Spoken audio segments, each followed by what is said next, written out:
ఎంకిపెళ్లి సుబ్బు చావుకి రావడం అంటే ఇదేనేమోనండి. ఈరోజు మా అంకులు, మా హస్బెండ్ ఇద్దరు ఆవకాడోలు కట్ చేద్దాం రండి అని నన్నైతే పిలిచారనమాట. అలాగే వస్తూ వస్తూ ఒక దుప్పటి తీసుకురా ఆవకాడోలు క్యాచ్ పెట్టడానికి అన్నారు. ఇక్కడి వరకు బాగానే ఉందండి. దీని తర్వాతే అసలు కథ మొదలైంది. క్లాత్ పట్టుకున్నప్పుడు మా హస్బెండ్ ఏమో కొంచెం ఎనిక్కిరా అంటాడు. అంకుల్ ఏమో కొంచెం ముందుకురా అంటాడు. నువ్వు నీ మొగుని మాట వినొద్దమ్మా నా మాట విను అంటాడు. ఇక్కడ వీళ్ళిద్దరి మాట విన్నందుకు నాకు తగిన శాస్తే జరిగింది. అయ్యయ్యో కర్మ. వెనకంటే నేను వెనకపోతా ఉండాలి కదా.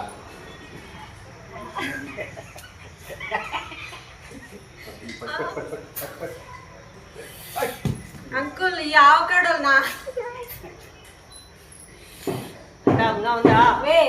చెయ్యి ఇరిగిపోయింది. నేను వెనకంటా ఉన్నాను. అంకుల్ మీరు అంతా అయిపోయినా చెప్తారు అంకుల్.